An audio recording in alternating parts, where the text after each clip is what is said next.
The bright light came first. It lit up the sky over Seoul like a second sun. People stopped in the streets. They looked up. Cars stopped. Phones came out to record. Ta Kim stood on the roof of his lab at Seoul National University. The telescope he used to watch stars now pointed at something new, something that should not be there. "Professor Kim, what is that?" asked Han, his young assistant. The boy's hands shook as he pointed. "I don't know," said Ta. But he did know one thing. Whatever hung in the sky was not from Earth. The ship, if that's what it was, looked like a perfect silver disk. It made no sound. It did not move. It just hung there, 10 miles up. Then came more lights, not just over Seoul, but all over the world. New York, London, Beijing, Cairo, 12 ships in all. For 3 days they waited. The world held its breath. Leaders talked. Armies got ready. People prayed or hid or watched the sky. On the 4th day, they spoke. Every screen on Earth, every TV, every phone, every computer showed the same face. It looked almost human, but too perfect. Its skin glowed slightly. Its eyes were deep and gold. "People of Earth," it said in perfect language. Whatever language the listener spoke. "We are the HFY. We have watched you grow for many years. Now you are ready to know us." The being smiled. It looked kind, like a parent looking at a child. "You once called beings like us gods. We guided your first steps as a species. Now we return to help you join the stars." Ta watched with narrow eyes. Next to him, Han looked excited, like a child at a magic show. "They say they're gods," Han whispered. "Actual gods." Ta shook his head. "No, there's something else. Gods don't need ships." 1 week later, they came down. The HFY landed their ships in open spaces near major cities. From each ship came 20 beings, all looking like the one from the message. Tall, perfect, with that same soft glow to their skin. Their leader called himself Jin. He met with world leaders at the United Nations. He spoke of peace and gifts, and helping humans grow. "The HFY have watched Earth for 10,000 years, Jin told them, his voice smooth and deep. "We helped build your first cities. We gave you your first laws. Some of you made us into gods in your stories. We are not gods. We are simply your older brothers and sisters among the stars." Most people believed. Most people welcomed them. The HFY brought gifts, cures for diseases, clean energy machines, ways to grow food in deserts. But Ta did not trust them. "It's too easy," he told Han as they worked late in the lab. "Why give us all these things for nothing?" Han looked up from the small metal box the HFY had given to universities. It made perfect holograms that you could touch and feel. "Maybe they really want to help us," said Han. "Like they said, they've watched us grow." Tai frowned and turned back to his computer. For weeks now, he had been watching the HFY ships. His equipment picked up strange energy patterns. The ships seemed to pulse at night, sending something up into space. "No one gives gifts this big without wanting something back," said Ta. 3 months after the HFY came, they asked for their first favor. "We need some small things from Earth to keep our systems working," said Suk, the female HFY who spoke for them on TV. "Simple minerals from your ground. Nothing you will miss." The world's nations quickly said yes. They were happy to give back after all the HFY had shared. The mining began in remote places. The HFY showed humans where to dig and what to look for. Strange, rare metals that most people had never heard of. Ta got permission to visit one of the mining sites in the mountains north of Seoul. He brought tools to test the ground and the air. "Just routine tests," he told the guards, "both human and HFY, for science." The HFY guard named Du looked at him for a long time with those golden eyes. Ta felt like Du could see right through him. "Science is good," Du said finally. "The HFY love science. That is why we help humans learn." Ta nodded and smiled, but inside, his heart beat fast. He did not believe Du. Not at all. At the dig site, Tai saw dozens of workers pulling dark, heavy rocks from the earth. The rocks had a strange blue glow.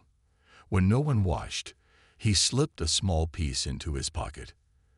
That night, in his secret lab under his house, Tai tested the rock. What he found made his blood run cold. The rock gave off radiation, not the normal kind that could hurt humans, but a special kind that made certain waves in the air. Waves that could carry information, like a hidden radio. They're not mining for ship parts, Tai whispered to himself. They're building something big. 6 months after they came, the Avari built their first temple. They called it a cultural center, but it looked like a temple from old human religions. Tall spires, bright lights. Inside, Avari met with humans to teach them higher knowledge. People lined up for miles to get in. They'd brought gifts, food, jewelry, artwork. Some even offered their blood, which the Avari took with small silver needles.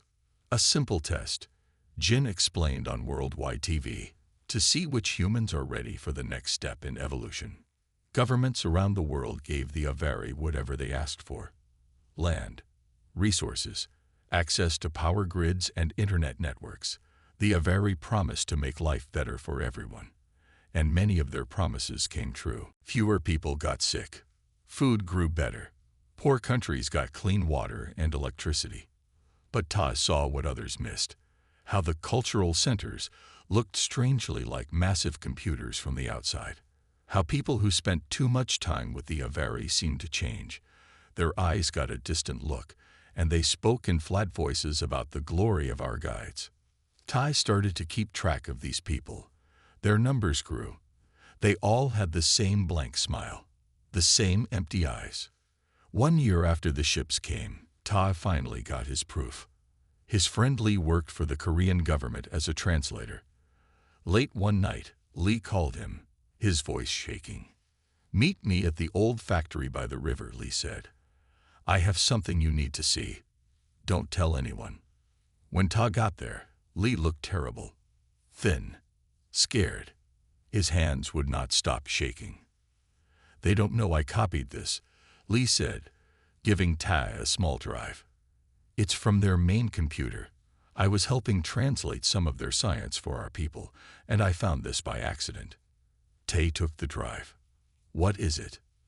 "Their real plan," Lee whispered. "They're not gods. They're not helpers.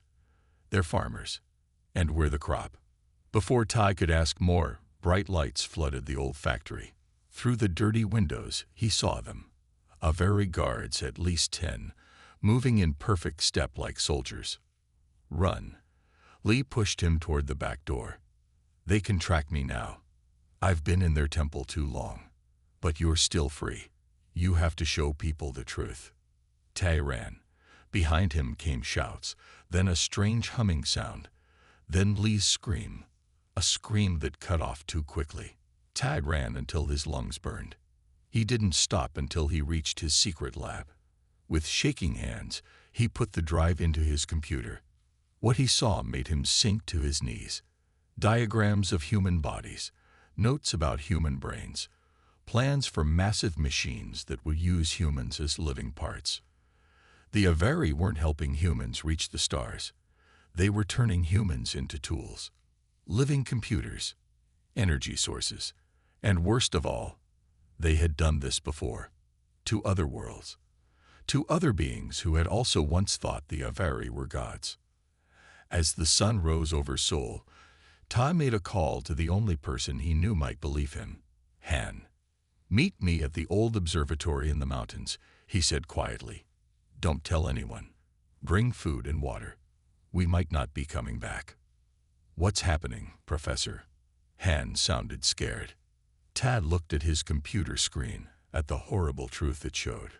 "The gods have lied," he said. "And it's time humans knew the truth." 5 years passed since the Avari arrived. The world had changed. Tai and Han hid in the mountains with others who saw the truth. Their hideout was deep in a cave. They covered the entrance with trees and rocks. From far away, no one could see it. We now have 23 safe houses across Korea, said Jae, their leader. She pointed at a map on the wall. Once, Jae had been a general in the Korean army. Now, she led what they called the truth. Ta nodded. And groups in Japan and China. Yes, small but growing. The HFY control is not as strong there yet. Han walked in with a small radio. His face was thin now. His eyes had dark circles under them. You need to hear this, Han said. He turned on the radio. Jin's smooth voice filled the cave. Today marks a new step for humanity. The time has come for the first humans to join us in ascension. 1,000 chosen ones will enter our great temple in Seoul to become more than human. Ji turned off the radio. So it begins. Ta walked to his work table. Papers covered it. Pictures. Notes. For 5 years, he had studied the HFY. He learned their weaknesses. He watched their ships at night with special tools. We need to see what happens to these people, Ta said. We need someone inside. Ji shook her head. Too dangerous. We've lost 3 spies already. The HFY can somehow tell who is loyal. Not if they believe the person is truly loyal. Han looked at them.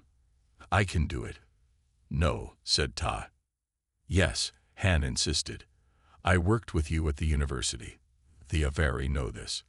If I go back and say I was wrong, that I see now they are right, they might believe me.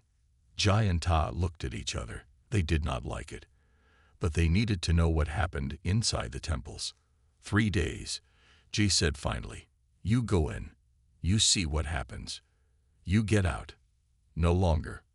Han nodded. His hand shook, but his eyes were strong. The great temple of Seoul rose high above the city. It looked like a huge silver tree, with branches reaching to the sky. Light pulsed through it day and night. Han stood in line with hundreds of others. They all wore white clothes given by the HFY. They all had the same blank smile.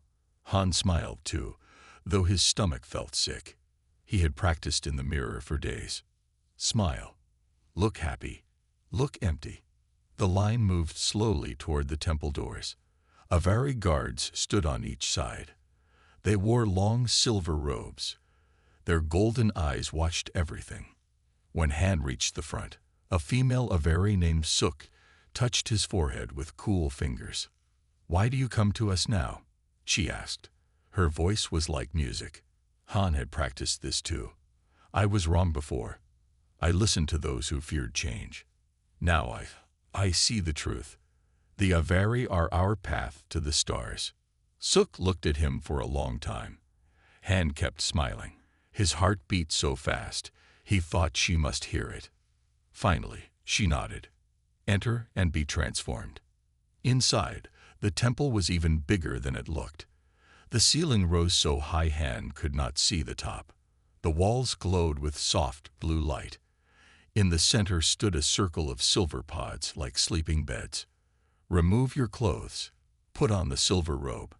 Enter pod number 47. And HFY pointed the way. Han did as told. The pod felt cold against his skin.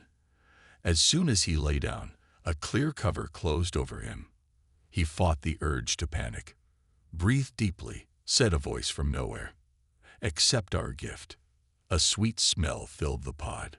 Han tried not to breathe too much. He needed to stay awake, to see. The pod began to hum. Then came pain, sharp, hot pain in his spine, his wrists, behind his ears. Han bit his lip to keep from screaming. Through half-closed eyes, he saw thin silver wires emerge from the pod walls. They sank into his skin, into his body. He tasted blood in his mouth. The pain grew worse. Han's vision blurred. But before he passed out, he saw something that made his blood freeze. In the pod next to him, a person changed. Their skin turned partly clear.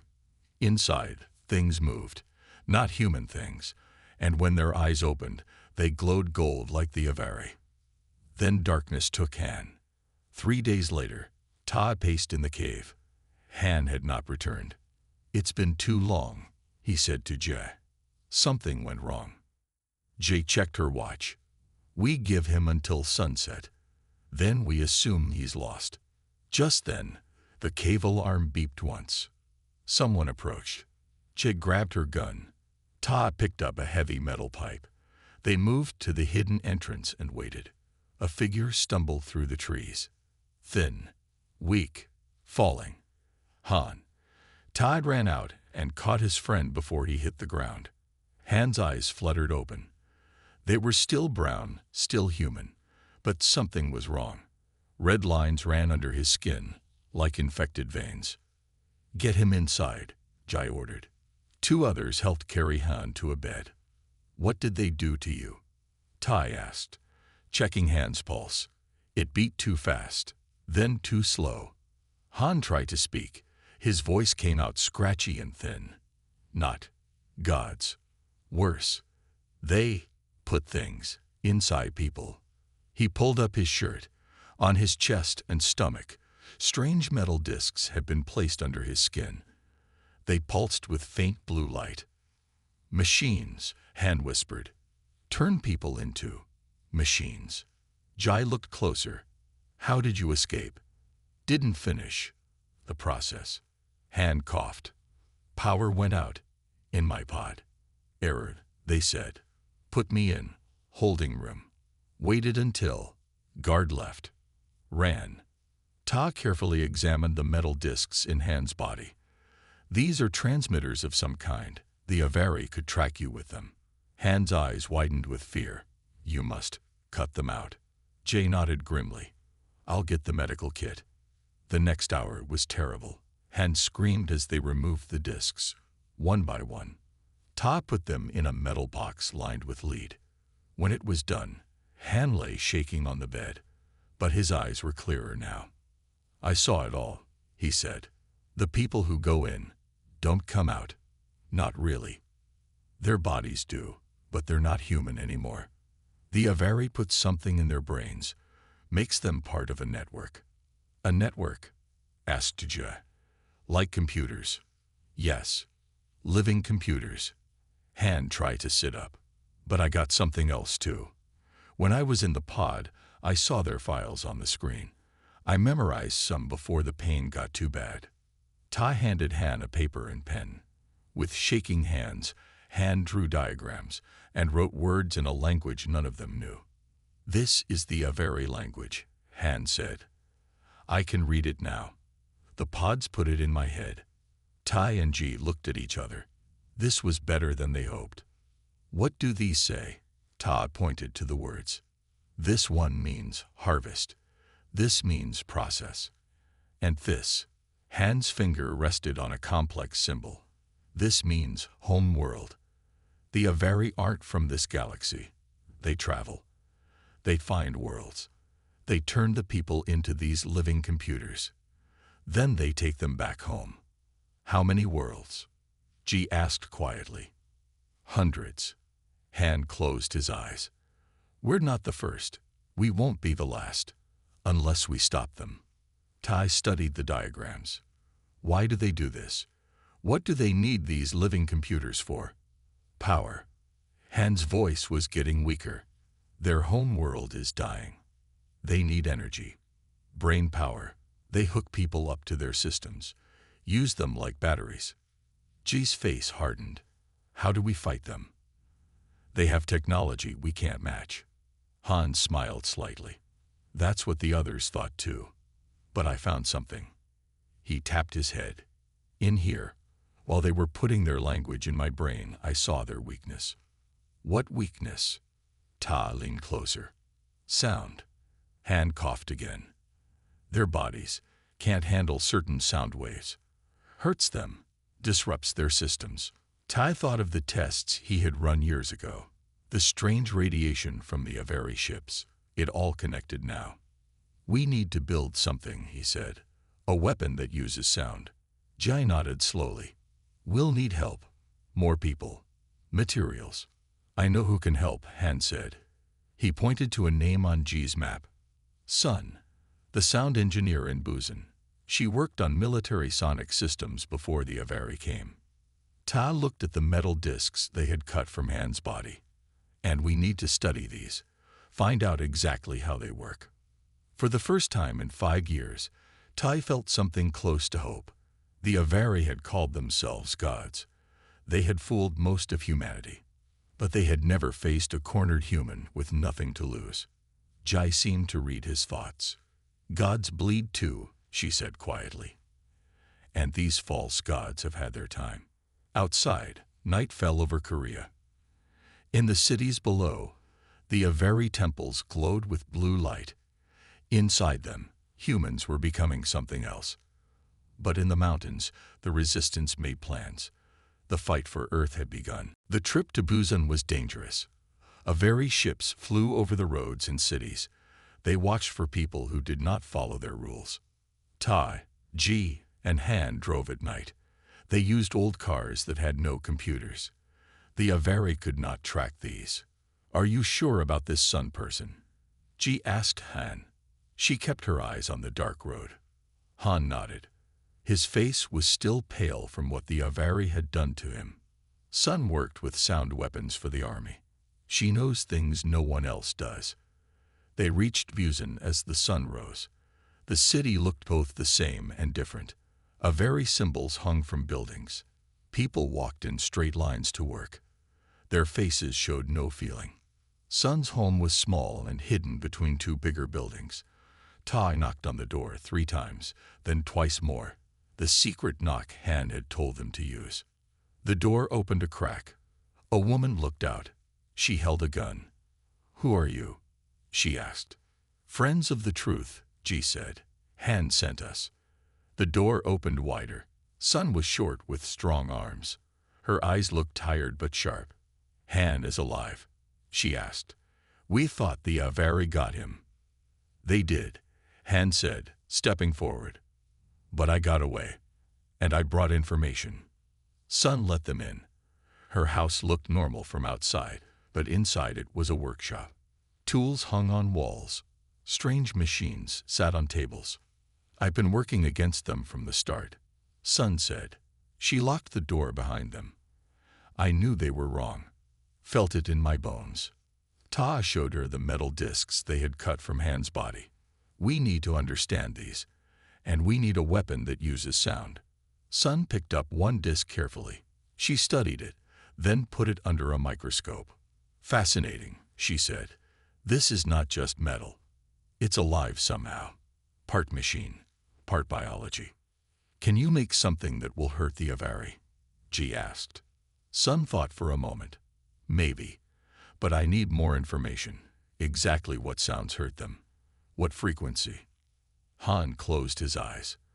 "When I was in the pod, I saw their tests. They avoid sounds between 15 and 17 kilohertz. It damages their nervous systems." Sun smiled for the first time. "That's perfect. Humans can barely hear those sounds. But if they hurt the Avari, we can make a weapon they won't see coming." Tai finished. Sun nodded. "I'll need parts. And time." Jai looked at her watch. "We have neither." The Avari announced a big event in 1 week. They call it the Mass Ascension. They plan to process thousands of humans at once. "Then we work fast," Sun said. She grabbed tools from her wall. "And we pray." For 5 days, they barely slept. Sun built small devices that could make the special sound. Tai helped test them. Ji made plans with other resistance groups around the world. Han grew weaker each day. The Avari had damaged something inside him, but his mind stayed sharp. He helped translate the Avari language they found on the discs. "Listen to this," he said on the 5th night. He pointed to strange symbols on his paper. "The Avari don't just take over worlds. They need to connect new worlds to their home planet. They use something called a quantum link." "What does that mean?" Sun asked. She was putting together her 10th sound device. "It means they're not alone," Ta said. He suddenly understood. Everything they do here connects back to their home world. It's all one system. Jai looked up from her maps. "So if we attack here, we might hurt them everywhere," Tai finished. "Maybe even at their home." New hope filled the small room. For the first time, they saw a way to win. But then alarms rang from Sun's computers. She ran to check them. "Very ships," she said. "3 of them, coming this way." Jai grabbed her gun. "How did they find us?" Han's face went white. "Me. They must have left something inside me that we missed." Tai helped Han stand up. "We need to leave now." "No time," Sun said. She looked at her sound devices. Only 3 were finished. "Take these. Go out the back. I'll hold them off." "We won't leave you," Ji said. Sun pushed the sound devices into Ji's hands. "You must. This is bigger than any of us. Go." As they ran out the back door, they heard the front door break open. Sun shouted something. Then came a strange humming sound. The Avari weapons. Then silence. Tai, Ji, and Han didn't stop running until they reached the safe car they had hidden 2 streets away. "Drive," Ji said, her voice tight with pain. "Back to Seoul. We finish this." The day of the mass ascension came. The Avari had built huge screens in every city. Jin's perfect face filled them all. "Today, 1,000 humans will join us in glory," he said. His golden eyes seemed to look at each person watching. "They will become more than human. They will help us bring Earth into the great cosmic family." What Jin did not say was that those humans would lose their minds. They would become living parts in the Avari machines. In their hideout near Seoul, Tai finished the plan with Ji. "We have people in 12 major cities," Ji said. She pointed to her map. All around the world, small groups waited for her signal. Each had one of Sun's sound devices. "When the ceremony starts, we attack." Han sat nearby.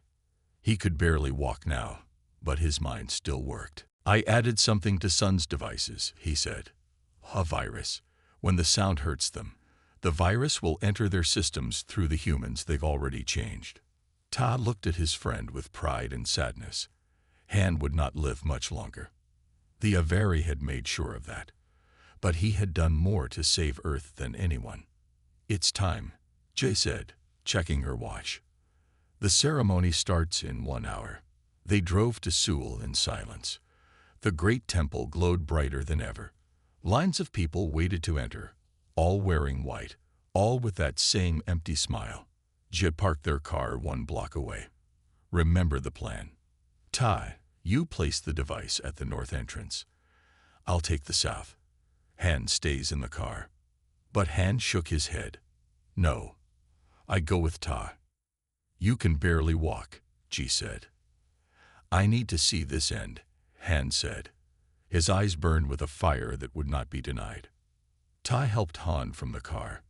Together, they walked toward the temple while Ji went the other way. Guards stood at each entrance, both Avari and human. Tai and Han wore the white clothes of those coming for ascension. They joined the line. "Smile," Ta whispered. "Empty eyes." Han didn't need to pretend. His eyes already looked far away. When they reached the entrance, an Avari guard stopped them. His golden eyes narrowed. "You," he said, looking at Han. "You escaped process." Before the guard could call for help, Han pressed something in his pocket. A high sound filled the air. Humans heard almost nothing, just a slight ring. But the Avari guard screamed. He fell to his knees. Gold blood poured from his ears and eyes. Inside the temple, more screams began. The sound spread through the Avari systems, carried by their own technology. On the huge screens above the city, Jin's perfect face twisted in pain. "Stop. What is happening?" Han smiled at Ta. "It works." More Avari ran from the temple. They fell to the ground. Their bodies shook. Some began to change. Their perfect skin melted away, showing something else underneath. Something small and weak with too many eyes. "Their true form," Ta whispered. All around the world, the same thing happened. The sound devices turned on. The virus spread through the Avari network. Their ships lost power and fell from the sky. The gods were falling. Ta helped Han walk into the temple. Inside, Chaos ruled. Humans who had been changed by the Averi lay on the ground, shaking. The pods sparked and smoked. In the center of the temple stood Jin. His perfect body failed him. Parts of it melted away to show the small creature inside, the real Averi. "You don't understand," Jin said when he saw Ta. His voice no longer sounded smooth. It rasped and clicked. "We needed you. Our world is dying. So you decided to farm us," Ta said. "Like animals. Like resources," Jin corrected. "That's all lesser species are to us. Resources." Han stepped forward. Though weak, his voice was strong. "We are not lesser. Today proves that." Jin made a sound like laughter. "You think you've won. There are more of us. An entire planet. We will come again." "No," Ta said. "You won't." Han held up a small device. "Your quantum link works both ways. The virus isn't just here. It's traveling to your home world right now, through your own network." For the first time, fear showed in Jin's many eyes. "Impossible," he whispered. Tai smiled. "Gods should be more careful who they underestimate." Outside, the sound of helicopters grew. The human military, those not under Averi control, had come. The false gods had fallen, and humanity stood tall. 1 month after the fall of the Averi, the world tried to heal. Ta stood at the window of the new science center in Seoul. Once this building had been the great temple of the Averi. Now, humans used it to study the alien technology left behind. Professor Kim, a young assistant, stood at the door. "General Jai is here to see you." Ta nodded. "Send her in." Jai looked different now. She wore a clean uniform with new medals. Her face seemed less hard, though her eyes still held shadows. "How is the work going?" she asked, looking around at the lab tables covered with Averi devices. "Slowly," Ta said. "Their technology is far beyond ours. But we learn more each day." Jay picked up a small silver disc, like the ones they had cut from Han's body. "And the people who were changed." Tay's face grew sad. "Some get better. Their bodies reject the Averi tech without the main signal. But others," he shook his head, "their minds are gone. The process went too far." They stood in silence for a moment, remembering those lost. "Han?" Ji asked softly. "No change." Tai led her to a quiet room in the back. There, Han lay in a special bed. Machines beaked around him. His eyes were open but saw nothing. His body fights the damage, but the Averi hurt him too deeply. Jet placed her hand on Han's thin arm. "He saved us all." "Yes," Ta checked the machines, "and he might yet save more." "What do you mean?" Ta pointed to a screen showing Han's brain waves. "The Averi language is still in his mind. And more, their science, their history. When he sleeps, he speaks it. We record everything." Jai looked surprised. "You can understand it." "More each day. Han gave us the start. The rest we learn." Ta picked up a notebook filled with strange symbols. "What we found is amazing. And terrible." In a secret meeting room below the science center, world leaders gathered. Generals and presidents and prime ministers sat at a round table. Tai and Ji stood before them. "The Averi conquered hundreds of worlds," Ta said. He showed images on a large screen. Strange planets, alien beings. They called themselves gods to each species they found. An American general leaned forward. "Are they all dead? The virus. Did it kill their whole planet?" "No," Ta said. "The virus damaged their systems, but their planet still lives. And there are other Averi ships in space." Worried whispers filled the room. "Then they could return," said the Chinese president. "We must prepare for war." Jai stepped forward. "Yes, but not the kind of war you think." She nodded to Tai, who changed the screen. Now it showed the quantum link, the strange connection between Earth and the Averi homeworld. "The link still exists," Tai explained. "Weak, but alive. We could destroy it completely. Or Or what? Asked the Korean president. Or we could use it, Ta said simply. Send a message. Not a virus this time. Something else. The room grew quiet. Ta continued. The Avari believed themselves gods because of their technology.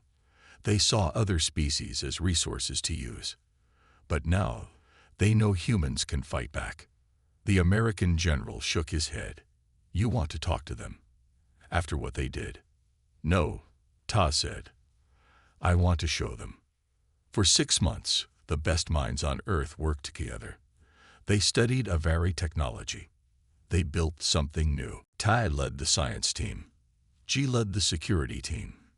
Together with others from around the world, they created what they called the Answer. On a cold winter day, they gathered at the Science Center. The Answer stood ready, a machine that connected to the quantum link. Will it work? Ji asked Ta privately. In theory, he said, but no one has done this before. World leaders and scientists watched as Tai activated the Answer. The machine hummed to life. Lights flashed across its surface. Quantum link engaged, said a computer voice. Connection stable. Tai took a deep breath. Send the package. For 10 minutes, nothing seemed to happen. The machine hummed. Data flowed. Then the screen before them flickered. A face appeared, and a very face. Not Jin, but another leader. Behind the perfect human-like mask, they could see the true Avari form trying to hide. Humans, the Avari said. Its voice sounded angry and afraid. You attack us, then call us. Ta stepped forward. We defended ourselves. You came to our world. You lied. You hurt our people. We are superior, the Avari said. We needed your resources. Not anymore, Ta said. He pressed a button. The Answer sent its real message then, not words, but knowledge. How to heal the Avari world without using other species. How to live without consuming others. This is impossible, the Avari leader said. Its many eyes blinked in shock. No, Ta said. This is human ingenuity. You called yourselves gods, but gods should create, not destroy. The Avari was silent for a long time. Then, why help us, after what we did? Jai stepped next to Ta. Because that's what makes us human. We fight when we must. We help when we can. There is a price, Tai added. You will free all worlds you've taken. You will never come to Earth again. And you will help us contact the other species you've hurt. The screen went dark. The Avari had cut the connection. Did they accept? Asked the Korean president. We'll see, Ta said. But they need what we sent. Their world is dying without using other species as resources. We've given them another way. 1 year later, Tai sat beside Han's bed. He read to his friend from a science journal, though Han showed no sign of hearing. The Avari kept their word, Ta said. Ships returned to Earth last week, but only to orbit. They sent data, maps of the galaxy, locations of other worlds, species we might someday meet as equals, not conquerors. Han's eyes stared at the ceiling, empty. We've started building our own ships, Ta continued, using what we learned from their technology, not to conquer, to explore, to help. He put down the journal and took Han's thin hand. You should see it, my friend. The world has changed. People work together now. The old fights seem small after what we faced. The door opened. Ji walked in with a strange device in her hands. Is that it? Tai asked, standing. Ji nodded. The first one ready for testing. The Avari sent the plans last month. She placed the device beside Han's bed. It looked like a silver cap with thin wires. Will it hurt him? Tai asked. They say no. It should help repair the damage they did. Tai hesitated, then nodded. He would want to try. To know. Carefully, they placed the device on Han's head. Ji turned it on. Soft blue light pulsed through the wires.